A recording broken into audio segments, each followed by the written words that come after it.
ವಂದೇ ಭಾರತ ಮಾತ್ರ.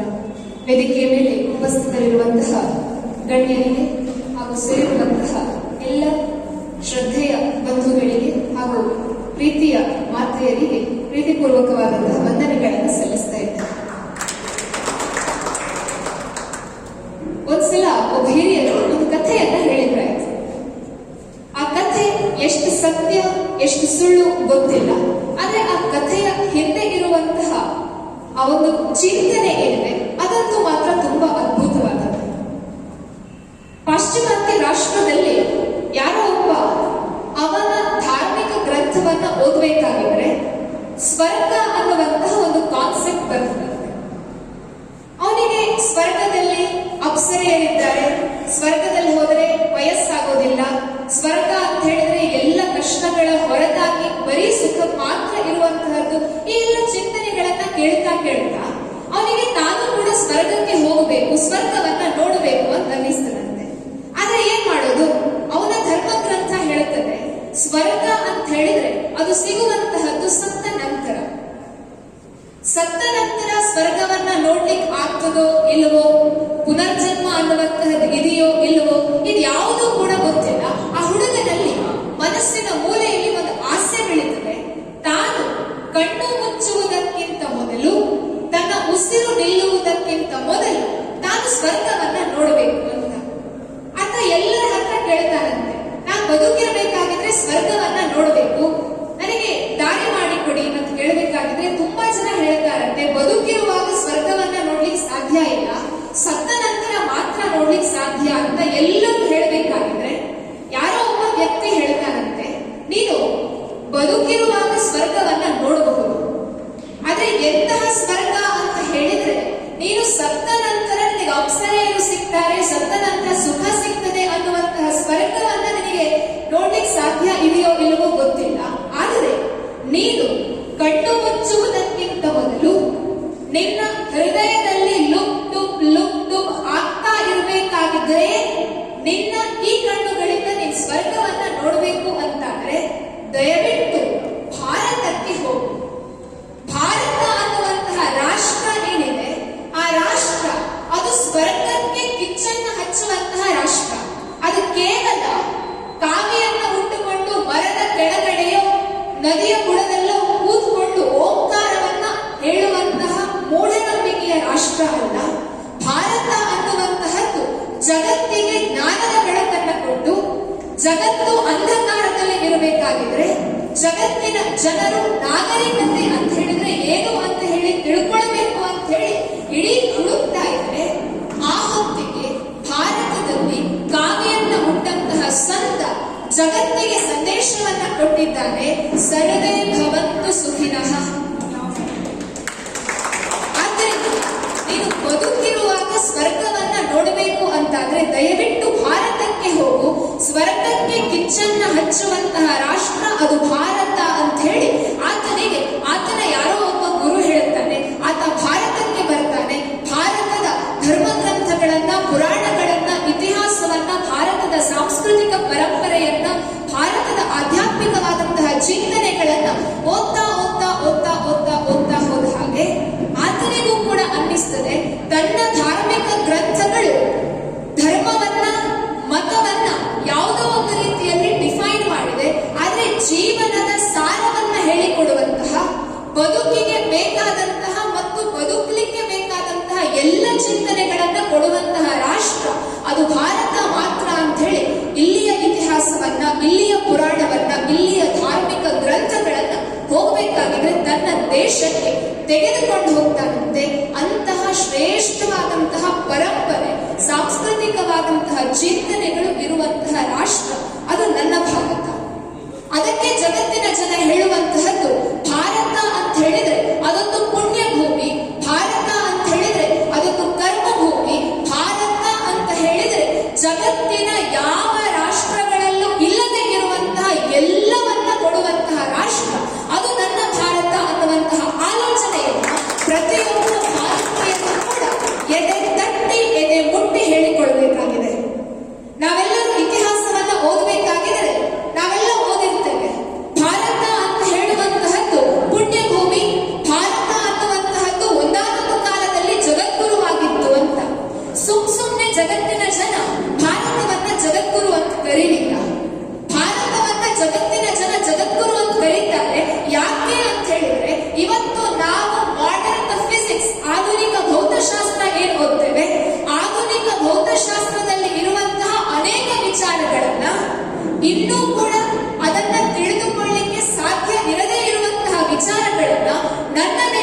ಅಲ್ಲಿ 1000 ವರ್ಷಗಳ ಹಿಂದೆ ಆರ್ಯಭಟ ಇದು ಹೀಗೆ ಅನ್ನುವಂತಹ ಕಲ್ಪನೆಯನ್ನ ಕೊಟ್ಟಿದ್ದಾಯ್ತು. ಆ ಕಾರಣಕ್ಕಾಗಿ ನನ್ನ ರಾಷ್ಟ್ರ ಶ್ರೇಷ್ಠ.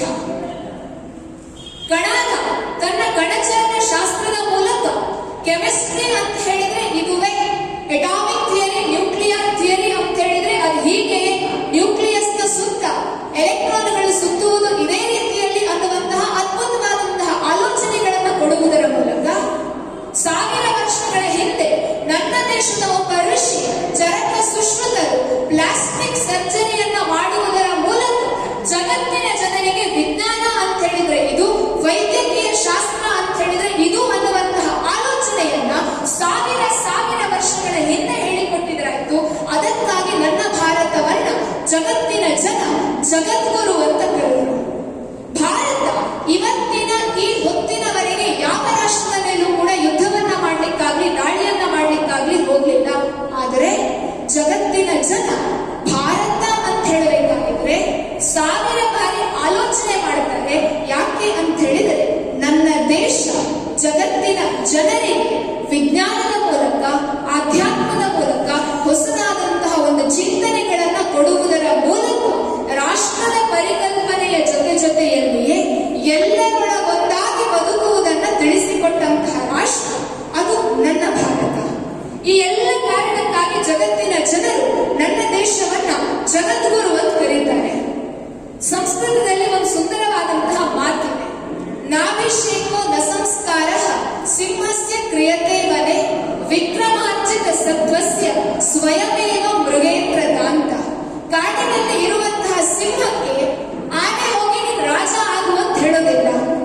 ಕಾಡಿನಲ್ಲಿ ಇರುವಂತಹ ಕೋಗಿಲೆ ಹೋಗಿ, ಕಾಗೆ ಹೋಗಿ ಸಿಂಹದ ಹತ್ತಿರ ನೀನು ಕಾಡಿನ ರಾಜ ಆಗಬೇಕು ಅನ್ನುವಂತಹ ವಿಚಾರವನ್ನ ಹೇಳೋದಿಲ್ಲ. ಬದಲಾಗಿ ಸಿಂಹಕ್ಕೆ ಇರುವಂತಹ ತಾಕತ್ತಿನಿಂದ, ಸಿಂಹದ ಒಳಗಡೆ ಇರುವಂತಹ ಆತ್ಮವಿಶ್ವಾಸದಿಂದ, ಸಿಂಹದ ಒಳಗಡೆ ಇತರ ಎಲ್ಲರನ್ನೂ ಗೆಲ್ಲಬಲ್ಲೆ ಅನ್ನುವಂತಹ ಆ ಕಾನ್ಫಿಡೆನ್ಸ್ ಏನಿದೆ, ಆ ಸ್ಥೈರ್ಯ ಏನಿದೆ, ಆ ಧೈರ್ಯ ಏನಿದೆ, ಆ ಧೈರ್ಯದಿಂದ ಕಾಡಿನ ರಾಜ ಯಾವ ರೀತಿಯಲ್ಲಿ ಸಿಂಹ ಆಗ್ತಾನೆ ಅದೇ ರೀತಿಯಲ್ಲಿ ಭಾರತ ಜಗತ್ತಿನ ಜನರು ನಾಗರಿಕತೆಯ ಕಡೆ ತೆರೆಯುವುದಕ್ಕಿಂತ ಮೊದಲು ಜಗತ್ತಿನ ಜನರಿಗೆ ನಾಗರಿಕತೆಯನ್ನ ಹೇಳಿಕೊಟ್ಟು ಜಗತ್ತಿಗೆ ರಾಜನಾಗಿದ್ದಂತಹ ರಾಷ್ಟ್ರ ಅದು ನನ್ನ ಭಾರತ.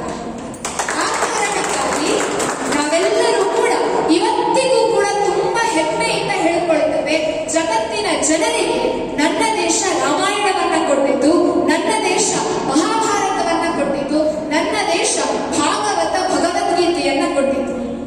ಇವತ್ತು ನಮ್ಮ ಶಾಲೆಯಲ್ಲಿ ನಾವು ರಾಮನ ಕಥೆಯನ್ನ ಹೇಳಬೇಕಾಗಿದ್ರೆ ಕೇಸರೀಕರಣ ಅಂತ ಹೇಳ್ತೇವೆ, ಕೃಷ್ಣನ ಕಥೆಯನ್ನ ಹೇಳಬೇಕಾಗಿದ್ರೆ ಕೇಸರೀಕರಣ ಅಂತ ಹೇಳ್ತೇವೆ. ಭಾರತೀಯ ಪರಂಪರೆ ಅದೆಷ್ಟು ಶ್ರೇಷ್ಠವಾಗಿತ್ತು ಅಂತ ಹೇಳಿದ್ರೆ, ಭಾರತೀಯ ಪರಂಪರೆಯನ್ನ ನಾವು ಬ್ರಾಹ್ಮ ಪರಂಪರೆ ಮತ್ತು ಕ್ಷಾತ್ರ ಪರಂಪರೆ ಅಂತೇಳಿ 2 ವಿಭಾಗ ಮಾಡ್ತೇವೆ ಅಂತಾದ್ರೆ 2 ವಿಭಾಗದಲ್ಲಿ ಜಗತ್ತಿನ ಜನರಿಗೆ ಆದರ್ಶವನ್ನ ನೀಡಿದಂತಹ ಪರಂಪರೆ ನನ್ನ ರಾಷ್ಟ್ರದ್ದು. ಸುಮ್ಮನೆ ಹೀಗೆ ಆಲೋಚನೆ ಮಾಡೋಣ. ಹೊಸದಾಗಿ ಮದುವೆಯಾದಂತಹ ದಂಪತಿಗಳು, ಗಂಡ ಕೆಲ್ಸಕ್ಕೆ ಹೋದವನು ಹೆಂಡತಿ ಕಾಲ್ ಮಾಡ್ಲಿಕ್ಕೆ ಮರೆತು ಹೋಗ್ತದೆ. ಆತ 1 ವಾರದ ಟ್ರಿಪ್ಪಿಗೆ ಹೋಗಿರ್ತಾನೆ. ಹೆಂಡತಿ 1 ದಿನ ಕಾಯ್ತಾಳೆ, 2 ದಿನ ಕಾಯ್ತಾಳೆ, 3 ದಿನ ಕಾಯ್ತಾಳೆ, 4ನೇ ದಿನವೂ ಕಾಯ್ತಾಳೆ. ಆದ್ರೆ 5ನೇ ದಿನ ಗಂಡ ಕಾಲ್ ಮಾಡಲಿಲ್ಲ ಅಂತಾದ್ರೆ ಮನೆಯ ಪಕ್ಕದ ಬೀದಿಯಲ್ಲಿರುವಂತಹ ವಕೀಲರ ಬಳಿಗೆ ಹೋಗ್ತಾಳೆ, ಡಿವೋರ್ಸ್ಗೆ ಒಂದು ಅಪ್ಲಿಕೇಶನ್ ಅನ್ನ ಕೊಡ್ತಾಳೆ.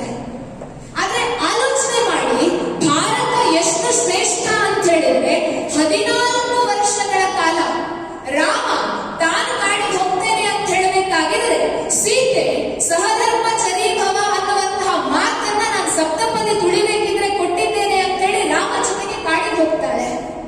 ಜೊತೆಯಲ್ಲಿದ್ದಂತಹ ಲಕ್ಷ್ಮಣ ಏನ್ ಮಾಡ್ತಾನೆ, ಅಣ್ಣ ಅಂತ ಹೇಳಿದ್ರೆ ದಶರಥನಿಗೆ ಸಮಾನ, ಸೀತೆ ಅಂತ ಹೇಳಿದ್ರೆ ತಾಯಿ ಸುಮಿತ್ರೆಗೆ ಸಮಾನ ಅಂತ ಹೇಳಿಕೊಂಡು ಸೌಮಿತ್ರಿ ಮನೆಯಲ್ಲಿದ್ದಂತಹ ಹೆಂಡತಿಯನ್ನ ಬಿಟ್ಟು ಅಣ್ಣ ಅತ್ತಿಗೆಯೇ ನನ್ನ ಸರ್ವಸ್ವ ಅಂತ ಹೇಳಿ 14 ವರ್ಷಗಳ ಕಾಲ ಹೆಂಡತಿಯ ಹತ್ತಿರ ಆಜ್ಞೆಯನ್ನ, ಪರ್ಮಿಷನ್ ಅನ್ನ, ಅನುಮತಿಯನ್ನು ಕೂಡ ತೆಗೆದುಕೊಳ್ಳದೆ ಕಾಡಿಗೆ ಎದ್ದು ಹೋಗ್ತಾನೆ.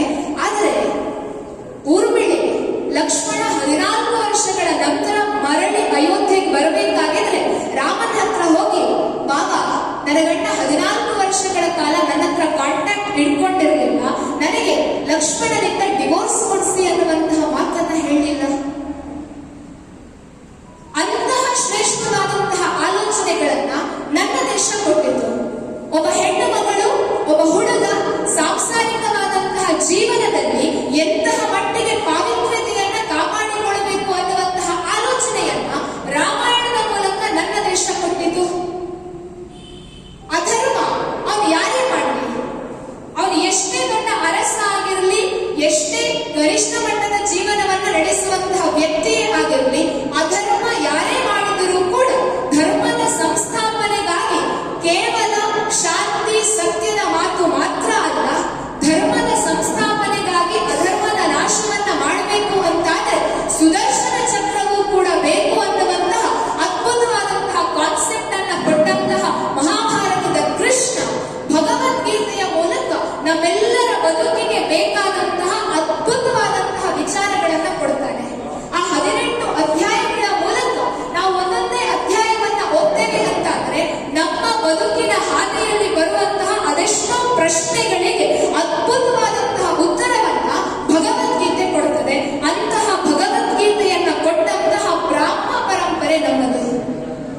ಕನಕದಾಸ, ಪುರಂದರದಾಸ, ಸರ್ವಜ್ಞ ಬಸವಣ್ಣನವರೆಲ್ಲ ಬದುಕು ಹೇಗಿರಬೇಕು ಅಂತ ಹೇಳಿ ಅದ್ಭುತವಾದಂತಹ ಆಲೋಚನೆಗಳನ್ನ ಕೊಟ್ಟಿದ್ದಾರೆ.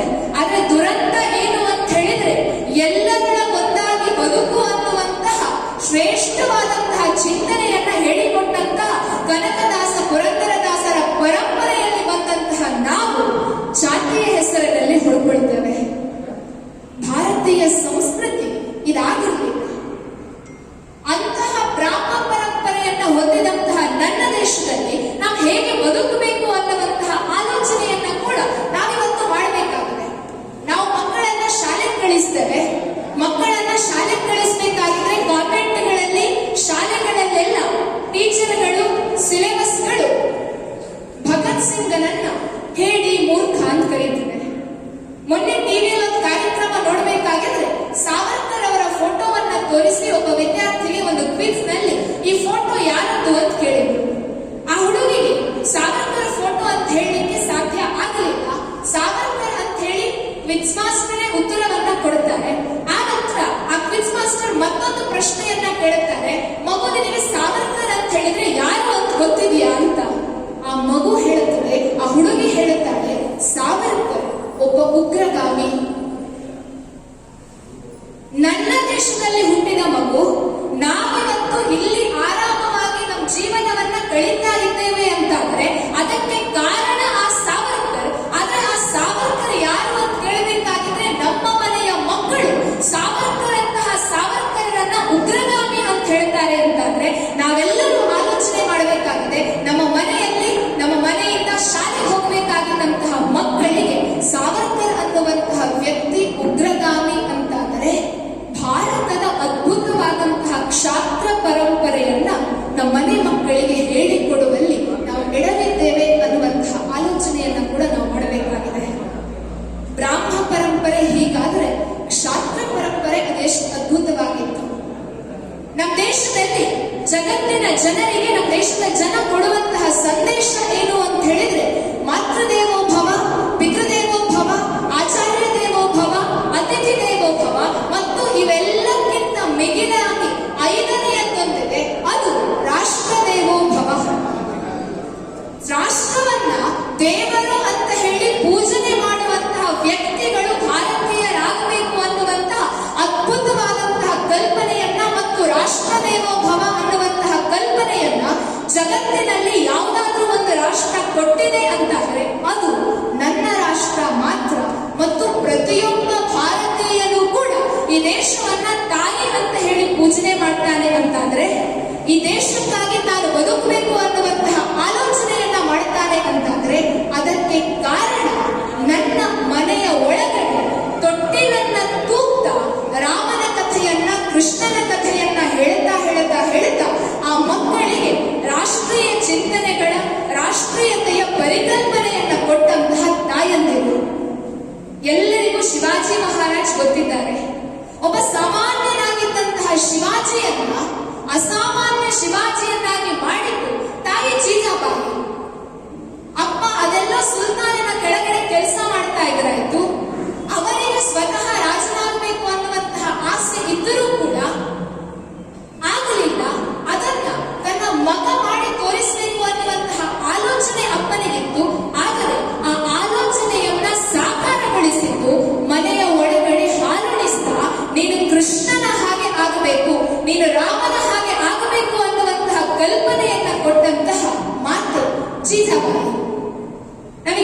ಸ್ವಾಮಿ ವಿವೇಕಾನಂದರು ಗೊತ್ತಿದ್ದಾರೆ.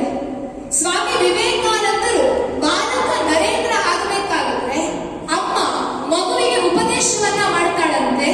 ಮಗು, ನೀನು ಎಂತಹ ಅದ್ಭುತವಾದಂತಹ ಡ್ರೈವರ್ ಆಗಬೇಕು ಅಂತ ಹೇಳಿದ್ರೆ ಬಾಲಕ ನರೇಂದ್ರನಿಗೆ ತಾನು ಡ್ರೈವರ್ ಆಗಬೇಕು ಅಂತ ಹೇಳಿ ಬಹಳ ಆಸೆ ಇತ್ತಂತೆ. ಕುದುರೆ ಗಾಡಿಯನ್ನ ನೋಡ್ತಾ ಇರ್ಬೇಕಾಗಿದ್ರೆ ತಾನು ಕೂಡ ಡ್ರೈವರ್ ಆಗಬೇಕು ಅನ್ನುವಂತಹ ಆಸೆಯನ್ನ ಅಮ್ಮನ ಜೊತೆ ಹೇಳ್ಕೊಳ್ಬೇಕಾಗಿದ್ರೆ ಅಮ್ಮ ಮತ್ತು ಅಪ್ಪ ಪ್ರೀತಿಯಿಂದ ಆ ಮಗುವನ್ನ ದೇವರ ಕೋಣೆ ಕರ್ಕೊಂಡು ಹೋಗಿ ದೇವರ ಕೋಣೆಯ ಒಳಗಡೆ ಇರುವಂತಹ ಕೃಷ್ಣನ ಫೋಟೋವನ್ನ ತೋರಿಸ್ತಾರಂತೆ. ಮಗು, ನೀನ್ ಡ್ರೈವರ್ ಆಗಬೇಕು, ಆದ್ರೆ ಎಂತಹ ಡ್ರೈವರ್ ಆಗಬೇಕು? ಕಲ್ಕತ್ತಾದ ಒಂದು ಬೀದಿಯಲ್ಲಿ ಇನ್ನೊಂದು ಬೀದಿಗೆ ಜನರನ್ನ ಸಾಗಿಸುವಂತಹ ಡ್ರೈವರ್ ನೀನಾಗಬೇಡ. ಯಾವ ರೀತಿಯಲ್ಲಿ ದಾರಿ ತಪ್ಪಿದಂತಹ ಕೌರವರನ್ನ ಸಂಹರಿಸಿ ಪಾಂಡವರ ಮೂಲಕ ಧರ್ಮದ ಸ್ಥಾಪನೆಯನ್ನ ಕೃಷ್ಣ ಮಾಡಿದನಾಯ್ತೋ ಆ ಕೃಷ್ಣನಂತಹ ಸಾರೋಟವಾದ ನೀನಾಗಬೇಕು. ಆ ಕೃಷ್ಣನ ಸ್ಥಾನದಲ್ಲಿ ನೀನು ನಿಂತುಕೊಂಡು ನೀನು ಆ ಕುದುರೆ ಗಾಡಿಯನ್ನ ಓಡಿಸ್ತಾ ಹಿಂದುಗಡೆ ಇರುವಂತಹ ಅರ್ಜುನನಂತಹ ಭಾರತೀಯರಿಗೆ ಭಾರತೀಯತ್ವದ ಚಿಂತನೆಗಳನ್ನ ನೀನು ತೋರಿಸಿಕೊಡಬೇಕು. ಭಾರತ ಅಂದ್ರೆ ಏನು, ಭಾರತಕ್ಕಾಗಿ ಯಾಕೆ ಬದುಕಬೇಕು, ಭಾರತಕ್ಕಾಗಿ ಯಾಕೆ ಪ್ರಾಣವನ್ನ ಬಿಡಬೇಕು ಅನ್ನುವಂತಹ ಆಲೋಚನೆಗಳನ್ನ ಕೊಡುವಂತಹ ಕುದುರೆ ಗಾಡಿ ಡ್ರೈವರ್ ನೀನಾಗಬೇಕು ಅನ್ನುವಂತಹ ಆಲೋಚನೆಗಳನ್ನ ಅಮ್ಮ ಆ ಬಾಲಕನಿಗೆ ಕೊಟ್ಟಿದ್ದರ ಪರಿಣಾಮವಾಗಿ ಸ್ವಾಮಿ ವಿವೇಕಾನಂದರು ಇಡೀ ಜಗತ್ತಿನಲ್ಲಿ ಭಾರತದ ಜನರು ತಾನೊಬ್ಬ ಭಾರತೀಯ ಅಂತ ಹೇಳಲಿಕ್ಕೆ ನಾಚಿಕೆ ಪಡ್ತಾ ಇದ್ದಂತಹ ಸಂದರ್ಭದಲ್ಲಿ ಜಗತ್ತಿನ ದೊಡ್ಡಣ್ಣ ಅಮೆರಿಕಾದ ನೆಲದಲ್ಲಿ ಹೋಗಿ ನಿಂತು ಬಿಟ್ಟು ಭಾರತ ಅಂತ ಹೇಳಿದ್ರೆ ಅದು ಕೇವಲ ಹಾವಾಡಿಗರ ದೇಶ ಅಲ್ಲ, ಹಾವಿಗೆ ಹಾಲನ್ನ ಎರೆಯುವವರ ದೇಶ ಅಲ್ಲ. ಭಾರತ ಅನ್ನುವಂತಹದ್ದು ಹಾವಿಗೆ ಹಾಲೆರೆಯುವುದರ ಹಿಂದಗಡೆಯೂ ಕೂಡ ವಿಜ್ಞಾನವನ್ನ ಹೊಂದಿರುವಂತಹ ದೇಶ. ಅಂತಹ ಸಮರ್ಥವಾದಂತಹ ಸನಾತನ ಪರಂಪರೆಯನ್ನ ಹೊಂದಿದಂತಹ ರಾಷ್ಟ್ರದಿಂದ ನಾನು ಬಂದಿದ್ದೇನೆ ಅನ್ನುವಂತಹ ಅದ್ಭುತವಾದಂತಹ ಹೇಳಿಕೆಯನ್ನ ಕೊಡಬೇಕು ಅಂತಾದ್ರೆ ಅದರ ಹಿಂದಗಡೆ ಇದ್ದದ್ದು ನನ್ನ ದೇಶದ ಶ್ರೇಷ್ಠವಾದಂತಹ ಮಾತೃ ಪರಂಪರೆ. ಕೇವಲ 23-24 ವರ್ಷ ವಯಸ್ಸಿಗೆ ಸಮಾಜ ನನ್ನದು ಅನ್ನುವಂತಹ ಕಲ್ಪನೆಗಳ ಮೂಲಕ ಒಬ್ಬ ವಿಧವೆ ಹೆಣ್ಣು ಮಗಳು ಮಗ ದಾಮೋದರನನ್ನ ಬೆನ್ನಿಗೆ ಕಟ್ಟಿಕೊಂಡು ಸುತ್ತಲೂ ಬ್ರಿಟಿಷರಿದ್ದಾರೆ. ಬ್ರಿಟಿಷರ ಕೈಯಲ್ಲಿ ಯುದ್ಧವನ್ನ ಮಾಡ್ತಾ ಮಾಡ್ತಾ ತನ್ನ ಕಡೆಯ ಉಸಿರು ಇರುವವರೆಗೂ ಕೂಡ ಮೇರಿ ಝಾನ್ಸಿ ನಹಿ ದೂಂಗಿ ಅಂತ ಹೇಳಿ ಗರ್ಜಿಸಿದಂತಹ ಝಾನ್ಸಿಯ ರಾಣಿ ಲಕ್ಷ್ಮೀಬಾಯಿಯಂತಹ ಮಾತೃ ಪರಂಪರೆಯನ್ನ ಹೊಂದಿದಂತಹ ರಾಷ್ಟ್ರ ನನ್ನದು. ಇಡೀ ಸಮಾಜ ಭಾರತದ ಪುರುಷರನ್ನು ಸೇರಿಸಿ ಮೊಘಲ್ ಸಾಮ್ರಾಜ್ಯದ ಎದುರುಗಡೆ ತಮ್ಮಿಂದ ಇನ್ನೇನು ಕೂಡ ಮಾಡಲಿಕ್ಕೆ ಸಾಧ್ಯವೇ ಇಲ್ಲ ಅಂತ ಹೇಳಿ ಕೈಕಟ್ಟಿ ಕೂತಿರಬೇಕಾಗಿದ್ರೆ ಅವರೆಲ್ಲರ ಎದುರುಗಡೆಯಲ್ಲಿ ಕೈಗೆ ಬಳೆಯನ್ನ ತೊಟ್ಟಂತಹ ಕೈ ಕತ್ತಿಯನ್ನ ಹಿಡಿದರೆ ಯಾವ ಮೊಘಲನು ಕೂಡ ಆ ಕತ್ತಿಯ ಎದುರುಗಡೆ ನಿಲ್ಲಲಾರ ಅಂತ ಹೇಳಿ ಗರ್ಜಿಸಿದಂತಹ ರಾಣಿ ದುರ್ಗಾವತಿಯಂತಹ ಶ್ರೇಷ್ಠವಾದಂತಹ ಮಾತೃ ಪರಂಪರೆಯನ್ನ ಹೊಂದಿದಂತಹ ರಾಷ್ಟ್ರ ಅದು ನನ್ನ ರಾಷ್ಟ್ರ. ಇವತ್ತು ನಾವೆಲ್ಲರೂ ಇಲ್ಲಿ ಆರಾಮವಾಗಿದ್ದೇವೆ. ನಮ್ಮ ಮನೆಗಳಲ್ಲಿ ನಾವು ಪ್ರೀತಿಯಿಂದ ಮಕ್ಕಳ ಜೊತೆಯಲ್ಲಿ ಜೀವನವನ್ನ ಮಾಡ್ತಾ ಇದ್ದೇವೆ ಅಂತಂದ್ರೆ ಅದಕ್ಕೆ ಕಾರಣ ನಮ್ಮನ್ನ 24/7 365 ಡೇಸ್ ಈ ಗಡಿಯಲ್ಲಿ ಕಾಯ್ತಾ ಇರುವಂತಹ ಅದೆಷ್ಟೋ ಜನ ನನ್ನಂತಹ ನಿಮ್ಮಂತಹ ಸೈನಿಕರು. ಸುಮಾರು 1 ವರ್ಷದ ಹಿಂದೆ ಭಾರತದಲ್ಲಿ ಅಸಹಿಷ್ಣುತೆ ಇದೆ ಅನ್ನುವಂತಹ ದೊಡ್ಡ ಗಲಾಟೆ ಆಗಬೇಕಾಗಿದ್ರೆ ಈ ದೇಶದಲ್ಲಿ ಒಬ್ಬ ಸೈನಿಕ ಹುತಾತ್ಮನಾಗ್ತಾನೆ. ಆ ಹುತಾತ್ಮನಾದಂತಹ ಸೈನಿಕನ ಶವವನ್ನ ಎದುರುಗಡೆ ಇಟ್ಟುಕೊಂಡಂತಹ ಒಬ್ಬ ತಾಯಿ ಪ್ರತಿಜ್ಞೆಯನ್ನ ಮಾಡ್ತಾಳಂತೆ, ನಾನು ನನ್ನ ಗಂಡನ ಜೊತೆಯಲ್ಲಿ ಬದುಕಬೇಕು ಅಂತ ಹೇಳಿ ತುಂಬಾ ಕನಸಿನಿಂದ ಈ ಮದುವೆಯನ್ನ ಆಗಿದ್ದೆ. ಆದ್ರೆ ಇನ್ನು ಮುಂದೆ ನನ್ನ ಗಂಡನ ಜೊತೆ ನನ್ನ ಸಂಸಾರವನ್ನ ಮಾಡ್ಲಿಕ್ಕೆ ಸಾಧ್ಯ ಇಲ್ಲ. ಆದ್ರೆ ನಾನು ಈ ಹೊತ್ತಿನಲ್ಲಿ ಒಂದು ಪ್ರತಿಜ್ಞೆಯನ್ನ ಮಾಡುತ್ತೇನೆ. ಅದೇನು ಅಂತ ಹೇಳಿದ್ರೆ, ಯಾವ ಪಾಕಿಸ್ತಾನದ ಪಾಪಿಗಳು ನನ್ನ ಗಂಡನನ್ನ ಹೌತಾತ್ಮ್ಯತೆಯ ಪಟ್ಟಕ್ಕೆ ಏರಿಸಿದರೋ ಅಂತಹ ಪಾಕಿಸ್ತಾನದ ಪಾಪಿಗಳನ್ನ ಕುಟ್ಟಿ ಪುಡಿ ಮಾಡುವಂತಹ ಒಬ್ಬ ಸೈನಿಕ ನಾನಾಗ್ತೇನೆ ಅನ್ನುವಂತಹ ಮಾತನ್ನ ಗಂಡನ ಹೌತಾತ್ಮ್ಯತೆಯ ಪಟ್ಟದ ನಂತರ ಹೇಳುತ್ತಾಳೆ. ಆ ಹೆಣ್ಣು ಮಗಳು 1 ವರ್ಷಗಳ ನಂತರ ಅಂದ್ರೆ ಇವತ್ತು ಲೆಫ್ಟಿನೆಂಟ್ ಸ್ವಾತಿ ಸಂತೋಷ್ ಮೆಹದಿ ಆಗಿ ನಮ್ಮ ಗಡಿಯನ್ನ ಕಾಯ್ತಾ ಇದ್ದಾಳೆ ಅಂತಂದ್ರೆ ಭಾರತದ ಕ್ಷಾತ್ರ ಮಾತೃ ಪರಂಪರೆ ಅದೆಷ್ಟು ಶ್ರೇಷ್ಠವಾಗಿದ್ದಿರಬೇಕು.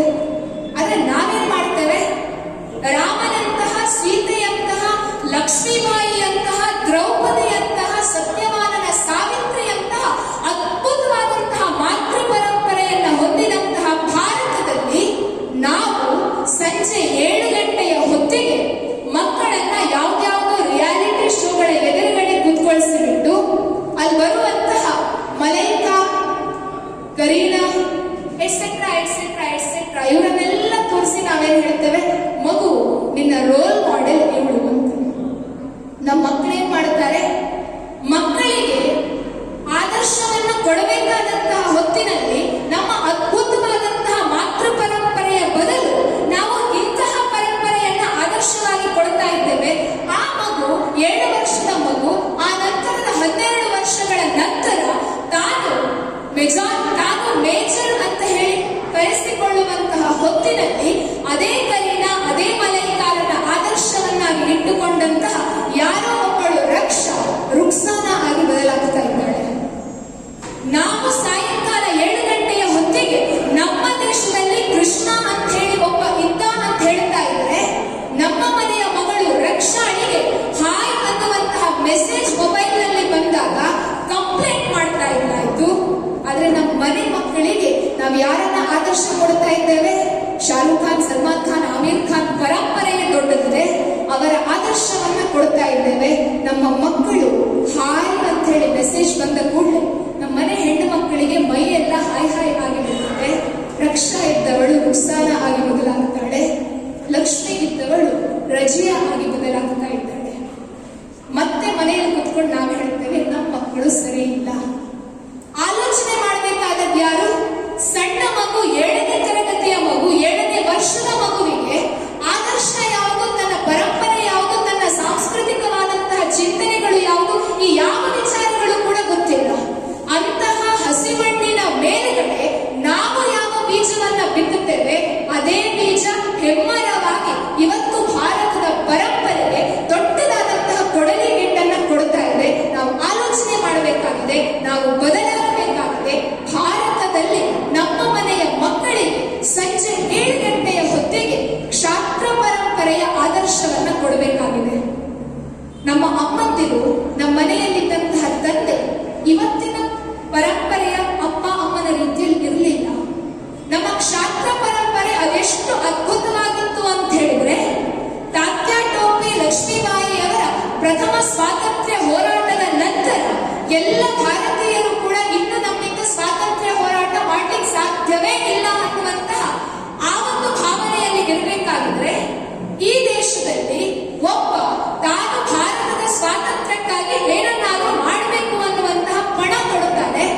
ಸರಕಾರಿ ನೌಕರನಾಗಿದ್ದಂತಹ ಆ ವ್ಯಕ್ತಿ ಮಲಗಿದ್ದಂತಹ ಭಾರತವನ್ನ ಎಚ್ಚರಿಸಬೇಕು ಅನ್ನುವಂತಹ ಉದ್ದೇಶದೊಂದಿಗೆ ತಮಟೆಯನ್ನ ಹಿಡಿದುಕೊಂಡು ದೇಶದ ಹಳ್ಳಿಗಳಲ್ಲಿ ಹೋಗಿ ಜನರನ್ನ ಎಚ್ಚರಿಸ್ತಾರೆ. ಭಾರತದ ಸ್ವಾತಂತ್ರ್ಯಕ್ಕಾಗಿ ನೀವೆಲ್ಲರೂ ಕೂಡ ಹೋರಾಟವನ್ನ ಮಾಡಬೇಕು. ಇವತ್ತು ಈ ಊರಿನಲ್ಲಿ ಸಭೆ ಇದೆ, ನಾನು ದೇಶದ ಸ್ವಾತಂತ್ರ್ಯದ ಹೋರಾಟದ ಕುರಿತಾಗಿ ಮಾತನಾಡ್ತಾ ಇದ್ದೇನೆ, ನೀವೆಲ್ಲರೂ ಸೇರಬೇಕು ಅನ್ನುವಂತಹ ಆ ಒಂದು ತಮಟೆಯನ್ನ ಬಾರಿಸ್ತಾ ಬಾರಿಸ್ತಾ ಬಾರಿಸ್ತಾ ಹಳ್ಳಿಗಳಿಗೆ ಹೋಗಿ ಈ ದೇಶದ ಸ್ವಾತಂತ್ರ್ಯ ಹೋರಾಟಕ್ಕಾಗಿ ಯುವಕರನ್ನ ಹುರಿದುಂಬಿಸ್ತಾ ಇದ್ದ. ಅಂತಹ ವಾಸುದೇವ ಬಲವಂತ ಫಡ್ಕೆ ಅನ್ನುವಂತಹ ವ್ಯಕ್ತಿ ತಾನು ತನ್ನನ್ನ ಸಂಪೂರ್ಣವಾಗಿ ದೇಶಕ್ಕಾಗಿ ಮುಡಿಪಾಗಿಡಬೇಕು, ತನ್ನ ಬದುಕನ್ನ ದೇಶಕ್ಕಾಗಿ ಕೊಡಬೇಕು ಅನ್ನುವಂತಹ ಆಲೋಚನೆಯನ್ನ ಮಾಡ್ತಾನೆ. ಆದ್ರೆ ಮನೆಯಲ್ಲಿ ಹೆಂಡತಿ ಮತ್ತು ಮಗು ಇರ್ತದೆ. ತಾನು ದೇಶಕ್ಕಾಗಿ ತನ್ನ ಬದುಕನ್ನ ಅರ್ಪಣೆ ಮಾಡಿದ್ರೆ ತನ್ನ ಹೆಂಡತಿ ಏನಂತ್ಕೊಳ್ಳುತ್ತಾಳೋ ಏನೋ ಅಂತ ಹೇಳ್ಕೊಂಡು ಆ ಹೆಂಡತಿ ಹತ್ರ ಹೋಗಿ ಹೇಳ್ತಾನಂತೆ, ನೋಡು, ನಾನು ನಿನ್ನ ಗಂಡ ನಿಜ, ಆದ್ರೆ ನಿನ್ನ ಗಂಡನಾಗುವುದಕ್ಕಿಂತ ಮೊದಲು ನಾನು ಈ ದೇಶದ ಗಂಡು ಮಗ. ದೇಶ ನನ್ನನ್ನ ಕರೀತಾ ಇದೆ, ತಾಯಿ ಕಷ್ಟದಲ್ಲಿದ್ದಾಳೆ, ಮಗ ಹೋಗಿ ಸಹಾಯ ಮಾಡಬೇಕು. ನಾನು ಸ್ವಾತಂತ್ರ್ಯ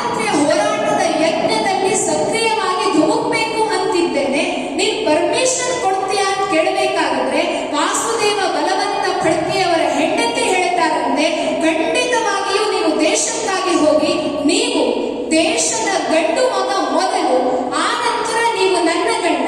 ಈ ಮಗುವಿನ ಜವಾಬ್ದಾರಿಯನ್ನ, ನನ್ನ ಜವಾಬ್ದಾರಿಯನ್ನ ನೀವು ಬಿಟ್ಟು ಬಿಡಿ, ದೇಶಕ್ಕಾಗಿ ಹೋರಾಟವನ್ನ ಮಾಡಿ. ಆ ದೇವರು ಬಯಸಿದರೆ ಸ್ವಾತಂತ್ರ್ಯ ಸಿಕ್ಕಿದ ನಂತರ ಭೇಟಿಯಾಗೋಣ ಅನ್ನುವಂತಹ ಮಾತನ್ನ ಹೇಳಿ ತನ್ನ ಪತಿಯನ್ನ ದೇಶದ ಸ್ವಾತಂತ್ರ್ಯ ಹೋರಾಟದ ಯಜ್ಞದಲ್ಲಿ ಸಮರ್ಪಣೆ ಮಾಡ್ತಾಳಲ್ಲ, ಅಂತಹ ಕ್ಷಾತ್ರ ಪರಂಪರೆ ನಂದೇಶದ್ದು. ವಾಸುದೇವ ಬಲವಂತ ಫಡ್ಕೆ ಏಡೆನ್ ಜೈಲಿನಲ್ಲಿ ಮೃತನಾಗಬೇಕಾಗಿದ್ರೆ, ಸ್ವಾತಂತ್ರ್ಯ ಹೋರಾಟಕ್ಕಾಗಿ ವಾಸುದೇವ ಬಲವಂತ ಫಡ್ಕೆಗೆ ಆ ಶಿಕ್ಷೆ ಸಿಗಬೇಕಾಗಿದ್ರೆ, ಈ ದೇಶದಲ್ಲಿ ಮತ್ತೆ 3 ಜನ ಸಣ್ಣ ಸಣ್ಣ ಯುವಕರು ಎದ್ದು ನಿಲ್ತಾರೆ. ವಾಸುದೇವ ಬಲವಂತ ಫಡ್ಕೆ ಮತ್ತು ಆತನ ಹೆಂಡತಿ ಯಾವ ಕಿಚ್ಚನ್ನ ಈ ದೇಶದಲ್ಲಿ ಉರಿಸಿದ್ರಾಯ್ತೋ, ಆ ಕಿಚ್ಚನ್ನ ದೊಡ್ಡ ಬೆಂಕಿಯನ್ನಾಗಿ ಮಾಡಲಿಕ್ಕೆ ಈ ದೇಶದಲ್ಲಿ 3 ಜನ ಯುವಕರು ಚಾಪೇಕರ್ ಸಹೋದರರು ಅಂತವರನ್ನ ಕರೀತೇವೆ. ಚಾಪೇಕರ್ ಸಹೋದರರು ವಾಸುದೇವ ಬಲವಂತ ಫಡ್ಕೆಯವರ ಆ ಸಾವಿಗೆ ಪ್ರತೀಕಾರವನ್ನ ತೀರಿಸಬೇಕು ಅಂತ ಹೇಳಿ ಭಾರತದಲ್ಲಿ, ಮಹಾರಾಷ್ಟ್ರದಲ್ಲಿ ವಿಶೇಷವಾಗಿ ಪ್ಲೇಗ್ನ ಸಂದರ್ಭದಲ್ಲಿ ಯಾವೆಲ್ಲ ಕೆಟ್ಟ ಅನಾಚಾರಗಳನ್ನ, ದಬ್ಬಾಳಿಕೆಗಳನ್ನ, ಅತ್ಯಾಚಾರಗಳನ್ನ ಭಾರತದ ಜನರ ಮೇಲೆ ಮಾಡ್ತಾ ಇದ್ದಾರಾಯ್ತು, ಆ ಎಲ್ಲ ಅತ್ಯಾಚಾರ ಅನಾಚಾರಗಳಿಗೆ ಒಂದು ಫುಲ್ ಸ್ಟಾಪ್ ಅನ್ನ ಹಾಕಬೇಕು ಅಂತ ಹೇಳಿ ಚಾಪೇಕರ್ ಸಹೋದರರು ಬ್ರಿಟಿಷರ ವಿರುದ್ಧ ಕೂಗನ್ನ ಎಬ್ಬಿಸ್ತಾರೆ.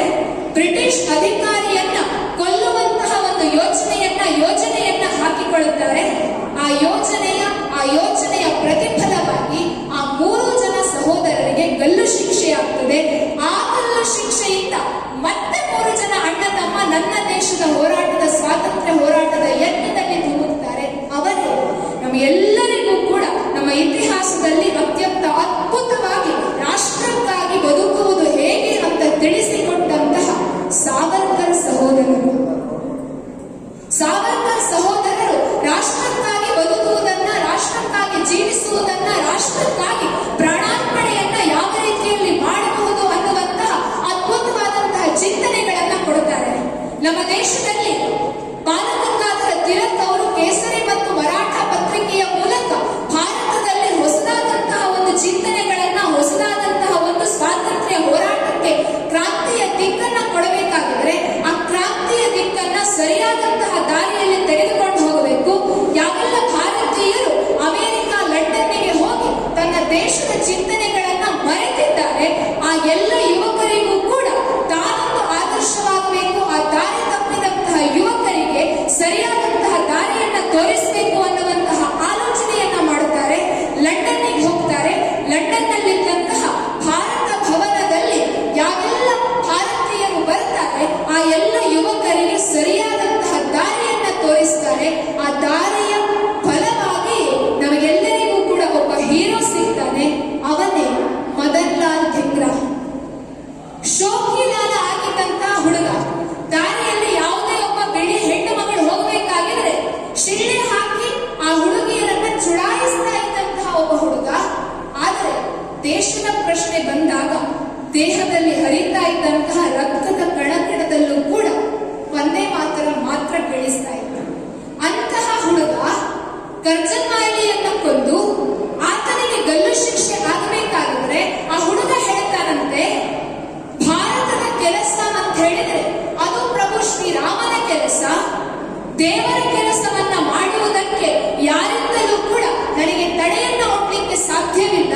ನಾನು ಇಂತಹ ದೊಡ್ಡ ತಾಯಿಗೆ ಹುಟ್ಟಿದಂತಹ ದಡ್ಡ ಮಗ, ನನ್ನಂತಹ ದಡ್ಡ ಮಗ ಈ ರಾಷ್ಟ್ರಕ್ಕಾಗಿ ತನ್ನ ಪ್ರಾಣವನ್ನಲ್ಲದೆ ಮತ್ತೇನನ್ನ ತಾನೇ ಸಮರ್ಪಿಸಲಿಕ್ಕೆ ಸಾಧ್ಯ ಇದೆ ಅನ್ನುವಂತಹ ಆಲೋಚನೆಯನ್ನ ಮಾಡ್ತಾ ನಗ್ತಾ ನಗ್ತಾ ನಗ್ತಾ ಈ ದೇಶಕ್ಕಾಗಿ ಹುತಾತ್ಮನಾಗ್ತಾನೆ. ಅಂತಹ ಅದ್ಭುತವಾದಂತಹ ಪರಂಪರೆಯನ್ನ ನನ್ನ ದೇಶ ಕ್ಷಾತ್ರ ಪರಂಪರೆಯ ಮೂಲಕ ಕೊಟ್ಟಿತ್ತು. ಇವರೆಲ್ಲ ಕೇವಲ ಹೆಸರುಗಳು ಮಾತ್ರ. ಇಂತಹ ಅದೆಷ್ಟೋ ಜನ, ಸಾವಿರ ಸಾವಿರ ಲಕ್ಷ ಲಕ್ಷ ಜನರನ್ನ ನನ್ನ ದೇಶ ಸಾಂಸ್ಕೃತಿಕವಾದಂತಹ ದೇಶವಾಗಿ ಬೆಳಿಬೇಕು ಅಂತಾದರೆ, ದಾಸ್ಯದಲ್ಲಿ ನಲುಗಿ ಹೋಗಿದ್ದಂತಹ ಈ ಭಾರತಕ್ಕೆ ಹೊಸದಾದಂತಹ ಒಂದು ದಾರಿಯನ್ನ ಕೊಟ್ಟು ಕ್ರಾಂತಿಯ ಮೂಲಕ ಭಾರತಕ್ಕೆ ಸ್ವಾತಂತ್ರ್ಯವನ್ನ ತರಲಿಕ್ಕೆ ಸಾಧ್ಯ ಇದೆ ಅನ್ನುವಂತಹ ಆಲೋಚನೆಯನ್ನ ಕೊಟ್ಟಂತಹ ಅದ್ಭುತವಾದಂತಹ ಪರಂಪರೆ. ನಾವು 19 ವರ್ಷ ಆಗಬೇಕಾಗಿದ್ರೆ ಕೈಗೆ ಮೊಬೈಲ್ ಬರ್ತದೆ. ಈಗ ಬೇಗನೆ ಬರ್ತದೆ. ಕೈಗೆ ಮೊಬೈಲ್ ಬರ್ತದೆ. ಮೊಬೈಲ್ ಬಂದ ನಂತರ ಎಲ್ಲೋ ಒಬ್ಬ ಸೈನಿಕ ಹುತಾತ್ಮನಾದ್ರೆ ನಮ್ಮ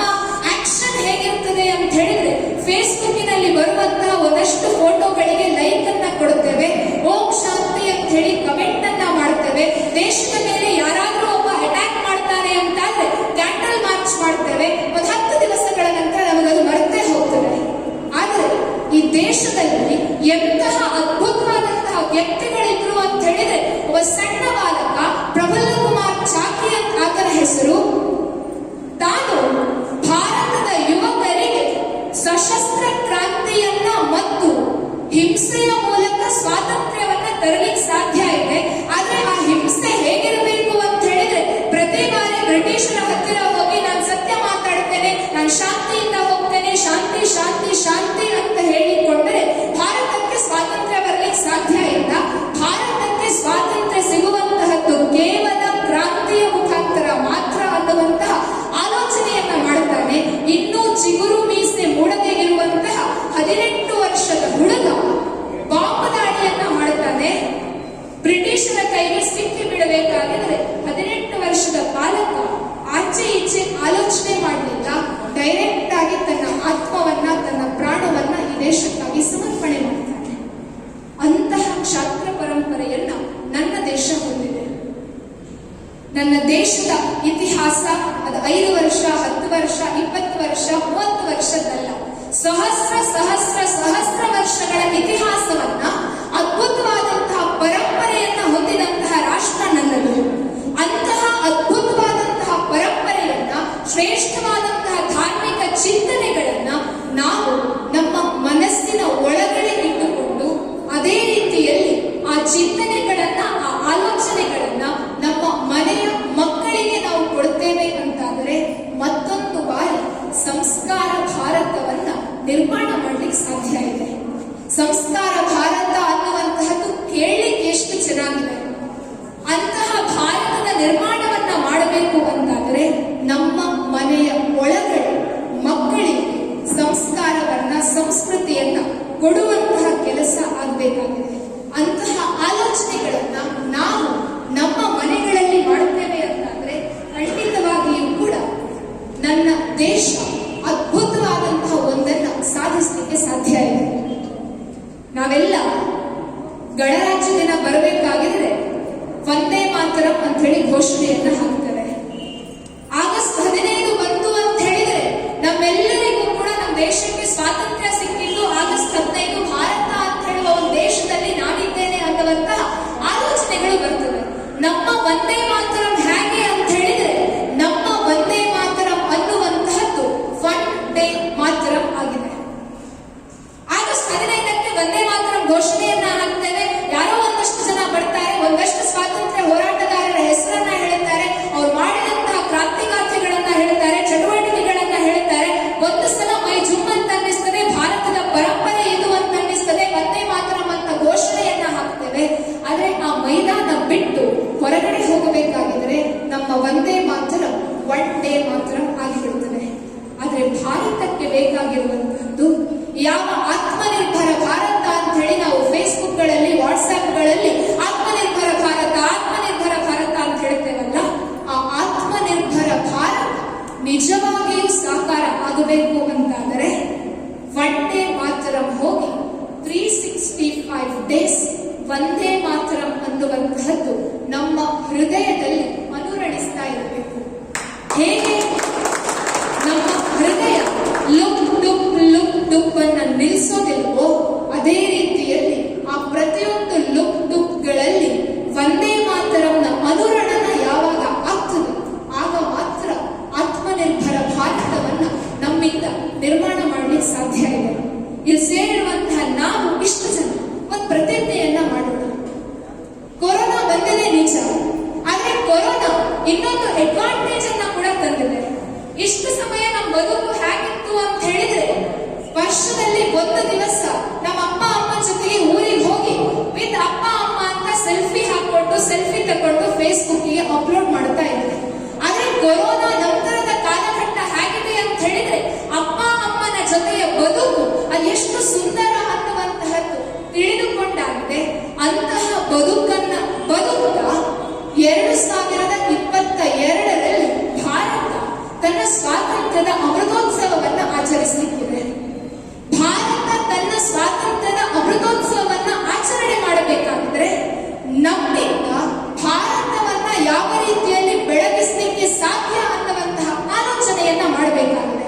ನಾವು ನಾಡಿ ಬೆಳಗ್ಗೆ ಎದ್ದು ದೇಶ ರಕ್ಷಣೆಗಾಗಿ ಗಡಿಯಲ್ಲಿ ನಿಂತುಕೊಂಡು ಯುದ್ಧವನ್ನ ಮಾಡಲಿಕ್ಕೆ, ಅಥವಾ ಪಾಕಿಸ್ತಾನದ ಸೈನಿಕರು ನಮ್ಮ ಮೇಲೆ ಅಟ್ಯಾಕ್ ಮಾಡಬೇಕಾಗಿದ್ರೆ ಅವರ ವಿರುದ್ಧ ಯುದ್ಧ ಮಾಡಲಿಕ್ಕೆ ನಮ್ಮಿಂದ ಸಾಧ್ಯ ಇಲ್ಲ ಸರಿ. ಆದರೆ ದೇಶಕ್ಕಾಗಿ ಬದುಕುವಂತಹ ಆಲೋಚನೆಯನ್ನ ಮಾಡಲಿಕ್ಕೆ ನಮ್ಮಿಂದ ಸಾಧ್ಯ ಇದೆ. ಇವತ್ತು ಬೇಕಾಗಿರುವಂತಹದ್ದು ಕೂಡ ದೇಶಕ್ಕಾಗಿ ಬದುಕುವಂತಹ ಬದುಕು. ಆತ್ಮನಿರ್ಭರ ಭಾರತ ಶಬ್ದ ಮಾತ್ರ ದೊಡ್ಡದು, ಆದರೆ ಆತ್ಮನಿರ್ಭರ ಭಾರತ ಅಂತ ಹೇಳಿದ್ರೆ ಸ್ವಾವಲಂಬಿ, ಸ್ವಾಭಿಮಾನಿ, ಸ್ವದೇಶಿ ಭಾರತ. ನಮ್ಮ ಮನೆಗಳಲ್ಲಿ ನಾವು ಸ್ವದೇಶಿಯಾಗಿ ಹೋದರೆ ಸ್ವಾವಲಂಬಿ, ಸ್ವಾಭಿಮಾನಿ ಭಾರತವನ್ನ ಕಟ್ಟಲಿಕ್ಕೆ ನಮ್ಮಿಂದ ಖಂಡಿತವಾಗಿಯೂ ಕೂಡ ಸಾಧ್ಯ ಇದೆ. ನಮ್ಮ ಬದುಕು ಹೇಗಿರಬೇಕು ಅಂತ ಹೇಳಿ ಕವಿಯೊಬ್ಬರು ತುಂಬಾ ಸುಂದರವಾಗಿ ಹೇಳುತ್ತಾರೆ. ಭಾರತೀಯನ ಬದುಕು ಹೇಗಿರಬೇಕು ಅಂತ ಹೇಳಿದರೆ ಭರತ ಖಂಡದ ಹಿತವೇ ನನ್ನ ಹಿತವೆಂದು, ಭರತ ಮಾತೆಯ ಮತವೇ ನನ್ನ ಮತವೆಂದು, ಭಾರತಾಂಬೆಯ ಸುತರು ಸೋದರರು ಎಂದು, ನಡೆ ಮುಂದೆ ನಡೆ ಮುಂದೆ ನುಗ್ಗಿ ನಡೆ ಮುಂದೆ, ಜಕ್ಕದೆಯೇ ಕುಗ್ಗದೆಯೇ ಹಿಗ್ಗಿ ನಡೆ ಮುಂದೆ. ನಾನಳಿವೆ ನೀನಳಿವೆ, ಆದರೆ ಅಳಿಯದೇ ಇರುವಂತಹದ್ದು ಯಾವುದು? ದೇಶ ಮಾತ್ರ. ಅಳಿಯದ ದೇಶಕ್ಕಾಗಿ ಅಳಿಯುವ ನಾವು ಇರುವಷ್ಟು ಸಮಯಗಳ ಕಾಲ ದೇಶಕ್ಕಾಗಿ ಬದುಕುವಂತಹ ಪ್ರತಿಜ್ಞೆಯನ್ನ ಮಾಡುತ್ತೇವೆ ಅಂತಂದ್ರೆ, ಸಮಾಜಕ್ಕಾಗಿ ಬದುಕುವಂತಹ ಪ್ರತಿಜ್ಞೆಯನ್ನ ಮಾಡುತ್ತೇವೆ ಅಂತಂದ್ರೆ, ದೇಶ ದೇಶ ದೇಶ ದೇಶ ದೇಶ ನನ್ನದು ಅನ್ನುವಂತಹ ಕಲ್ಪನೆಯ ಮೂಲಕ ನಮ್ಮ ನಮ್ಮ ಬದುಕನ್ನ ಕಟ್ಟಿಕೊಳ್ಳುತ್ತೇವೆ ಅಂತಾದರೆ 2022 ಅದ್ಭುತ, ಅದಮ್ಯ, ಸ್ವಾಭಿಮಾನಿ, ಸ್ವದೇಶಿ, ಸ್ವಾವಲಂಬಿ, ಆತ್ಮನಿರ್ಭರ ಭಾರತವನ್ನ ಕಟ್ಟಲಿಕ್ಕೆ ನನ್ನಿಂದ ನಿಮ್ಮಿಂದ ಸಾಧ್ಯ ಇದೆ. ಸುಂದರವಾದಂತಹ ಏಕ ಭಾರತ್ ಶ್ರೇಷ್ಠ ಭಾರತವನ್ನ ಭಾರತದ ಸಾಂಸ್ಕೃತಿಕ ಆಲೋಚನೆಗಳ ಮೂಲಕ, ಭಾರತದ ಶ್ರೇಷ್ಠವಾದಂತಹ ಬ್ರಾಹ್ಮ ಮತ್ತು ಕ್ಷಾತ್ರ ಪರಂಪರೆಯ ಮೂಲಕ ಸುಂದರವಾದಂತಹ ಭಾರತವನ್ನ ಕಟ್ಟುವಂತಹ ಒಂದು ಸಣ್ಣ ಪ್ರತಿಜ್ಞೆಯನ್ನ ನಾವು ನೀವು ಸೇರಿ ಮಾಡಿದರೆ ಸಾಕು, ಖಂಡಿತವಾಗಿಯೂ ಶ್ರೇಷ್ಠವಾದಂತಹ ಭಾರತದ ನಿರ್ಮಾಣವನ್ನ ಮಾಡ್ಲಿಕ್ಕೆ ಸಾಧ್ಯ ಇದೆ. ಒಂದು ಸಣ್ಣ ಕಥೆಯನ್ನ ಹೇಳಿ ನನ್ನ ಮಾತನ್ನ ಮುಗಿಸ್ತೇನೆ. ಒಂದೂರಲ್ಲಿ ಒಬ್ಬ ಅಜ್ಜಿ ಇದ್ದಂತೆ. ಆ ಅಜ್ಜಿ ತುಂಬಾ ಚೆನ್ನಾಗಿ ಭವಿಷ್ಯವನ್ನ ಹೇಳ್ತಾ ಇದ್ರಂತೆ. ಅಲ್ಲೊಬ್ಬ ಸಣ್ಣ ಹುಡುಗ ಇದ್ದ. ಸಣ್ಣ ಮಕ್ಕಳಿಗೆ ದೊಡ್ಡವರೇನಾದ್ರೂ ಮಾಡ್ತಾರೆ ಅಂತಾದ್ರೆ ಅದರಲ್ಲಿ ತಪ್ಪು ಹುಡುಕುವಂತಹದ್ದೇ ಕೆಲಸ. ಆ ಹುಡುಗನಿಗೆ ಈ ಅಜ್ಜಿ ಹೇಳುವಂತಹ ಭವಿಷ್ಯವನ್ನ ನಾನು ಹೇಗಾದ್ರೂ ಮಾಡಿ ಸುಳ್ಳು ಮಾಡಬೇಕು ಅಂತ ಹೇಳಿ ಒಂದು ಆಸೆ. ಅದಕ್ಕಾಗಿ ಆ ಹುಡುಗ ಏನ್ ಮಾಡ್ತಾನೆ ಅಂತ ಹೇಳಿದ್ರೆ, ಗಾರ್ಡನಿಗೆ ಹೋಗ್ತಾನೆ. ಗಾರ್ಡನ್ ಅಲ್ಲೊಂದು ಚಿಟ್ಟೆ ಇರ್ತದೆ. ಆ ಚಿಟ್ಟೆಯನ್ನ ತನ್ನ ಎರಡು ಕೈಯಲ್ಲಿ, ತನ್ನ ಅಂಗೈಯಲ್ಲಿ ಹಿಡ್ಕೊಂಡು ಬಂದು ಅಜ್ಜಿ ಹತ್ರ ಹೋಗಿ ಹೇಳ್ತಾನಂತೆ, ಅಜ್ಜಿ ಅಜ್ಜಿ, ನನ್ನ ಕೈಯ ಒಳಗಡೆ, ಈ ಮುಷ್ಟಿಯ ಒಳಗಡೆ ಒಂದು ಚಿಟ್ಟೆ ಇದೆ. ಆ ಚಿಟ್ಟೆ ಬದುಕಿದೆಯೋ ಇಲ್ಲ ಸತ್ತಿದೆಯೋ ಅಂತ ಹೇಳ್ತೀಯ ಅಂತ. ಅಜ್ಜಿ ತುಂಬಾ ಹುಷಾರಿನ ಅಜ್ಜಿ. ಆಕೆ ಸಣ್ಣ ಪುಟ್ಟ ಭವಿಷ್ಯವನ್ನ ಹೇಳ್ತಾ ಇದ್ದಂತಹ ಅಜ್ಜಿ ಅಲ್ಲ, ತುಂಬಾ ಆಲೋಚನೆ ಮಾಡ್ತಾಳಂತೆ. ಆ ಚಿಟ್ಟೆ ಬದುಕಿರಲೂಬಹುದು, ಸತ್ತಿರಲೂಬಹುದು. ಒಂದು ವೇಳೆ ಆ ಚಿಟ್ಟೆ ಬದುಕಿದೆ ಅಂತ ಹೇಳಿದ್ರೆ ಆ ಹುಡುಗ ಆ ಮುಷ್ಟಿಯನ್ನ ಅಲ್ಲಿಗೆ ನೇರ ಮಾಡ್ತಾನೆ, ಸಮ ಮಾಡ್ತಾನೆ. ಬದುಕಿದಂತಹ ಚಿಟ್ಟೆ ಸತ್ತು ಹೋಗ್ಬಿಡ್ತದೆ. ಚಿಟ್ಟೆ ಸತ್ತೋಯ್ತು ಅಂತ ಏನಾದ್ರೂ ನಾನು ಹೇಳಿದ್ರೆ ಆ ಹುಡುಗ ಕೈಯನ್ನ ಬಿಡಿಸ್ತಾನೆ, ಚಿಟ್ಟೆ ಹಾರು ಹೋಗ್ತದೆ.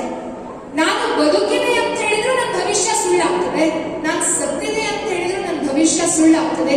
ಏನ್ ಹೇಳಬೇಕು ಅಂತ ಹೇಳಿ ತುಂಬಾ ಆಲೋಚನೆ ಮಾಡ್ತಾಳಂತೆ.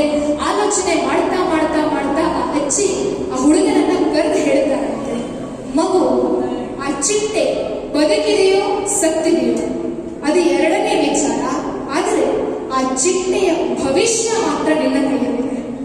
ಆ ಚಿಟ್ಟೆಯ ಭವಿಷ್ಯ ನನ್ನ ಕೈಯಲ್ಲಿಲ್ಲ, ನಿನ್ನ ಕೈಯ ಒಳಗಡೆ, ನಿನ್ನ ಮುಷ್ಟಿಯ ಒಳಗಡೆ ಇರುವಂತಹ ಚಿಟ್ಟೆಯ ಭವಿಷ್ಯ ನಿನ್ನ ಮೇಲೆ ನಿಂತಿದೆ. ಆ ಚಿಟ್ಟೆಯನ್ನ ಬಿಟ್ಟು ಆ ಚಿಟ್ಟೆಗೆ ಜೀವದಾನ ಮಾಡ್ತೀಯೋ ಅಥವಾ ಆ ಮುಷ್ಟಿಯನ್ನ ಮತ್ತಷ್ಟು ಬಿಗಿ ಮಾಡಿ ಆ ಚಿಟ್ಟೆಯನ್ನ ಸಾಯಿಸ್ತೀಯೋ ನಿನಗೆ ಬಿಟ್ಟದ್ದು ಅನ್ನುವಂತಹ ಮಾತನ್ನ ಹೇಳ್ತಾರಂತೆ. ಅದೇ ರೀತಿ ಇವತ್ತು ಭಾರತ ಅನ್ನುವಂತಹ ಚಿಟ್ಟೆ ಭಾರತೀಯರಾದಂತಹ ನಮ್ಮ ಕೈಯಲ್ಲಿದೆ. ಆ ಭಾರತವನ್ನ ನಾವು ಗಟ್ಟಿಯಾಗಿ ಹಿಡಿದು ಬಿಟ್ಟು ಅದರ ಉಸಿರನ್ನ ಕಟ್ಟಿಸಿ ದೇಶವನ್ನ ಸಾಂಸ್ಕೃತಿಕವಾಗಿ ನಿರ್ನಾಮ ಮಾಡುತ್ತೇವೋ ಅಥವಾ ಆ ಕೈ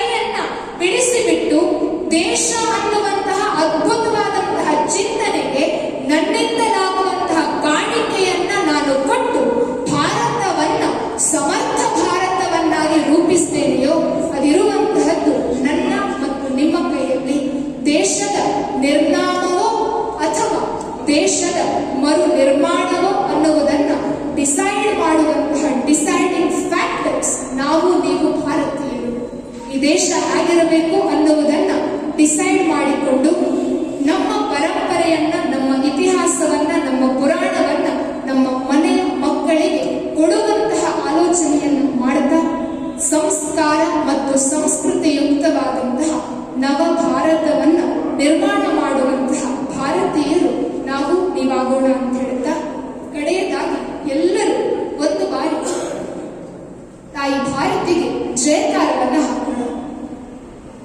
ಒಂದೇ ನಮ್ಮ ಮನೋಸ್ಥಿತಿ ಹೇಗೆ ಅಂತ ಹೇಳಿದ್ರೆ, ಎಲ್ಲೋ ಒಂದು ಕಡೆ ರೋಹಿತ್ ಶರ್ಮಾ ಟ್ರಿಬಲ್ ಸೆಂಚುರಿ ಹೊಡಿಬೇಕಾಗಿದ್ರೆ ನಮ್ಮನೆ ಒಳಗಡೆ ಕೂತ್ಕೊಂಡು 4 ಕಲ್ಲಿಗಳಿಗೆ ಕೇಳುವ ಹಾಗೆ ನಾವು ಒಂದೇ ಮಾತ್ರ ಹೇಳುತ್ತೇವೆ. ಆದ್ರೆ ಎಲ್ಲೋ ಒಂದು ಕಡೆ ನಿಜವಾಗಿಯೂ ತಾಯಿ ಭಾರತಿಗೆ ಜಯಕಾರವನ್ನ ಹಾಕಬೇಕು ಅಂತ ಹೇಳಬೇಕಾಗಿದ್ರೆ ಊಟ ಮಾಡಿದ್ದೆಲ್ಲ ಮನೆಯಲ್ಲೇ ಮರೆತು ಹೋಗ್ತದೆ, ಕರಗಿ ಬಿಡುತ್ತದೆ. ನಮ್ಮ ಜಯಕಾರ, ನಮ್ಮ ದೇಶ ಪ್ರೇಮ ಹೇಗಿರಬೇಕು ಅಂತ ಹೇಳಿದ್ರೆ, ನಾವು ಇಲ್ಲಿ ಹಾಕುವಂತಹ ಜಯಕಾರ ದೂರದಲ್ಲಿರುವಂತಹ ಪಾಕಿಸ್ತಾನದವನಿಗೂ ಕೂಡ ಕೇಳಿಸಬೇಕು ಅನ್ನುವಂತಹ ಮನೋಬಲ ನಮ್ಮಲ್ಲಿ ಯಾವಾಗ ಬರ್ತದೆ, ಆಗ ಮಾತ್ರ ಸದೃಢವಾದಂತಹ ಭಾರತವನ್ನು ಕಟ್ಟಲಿಕ್ಕೆ ಸಾಧ್ಯ. ಒಂದೇ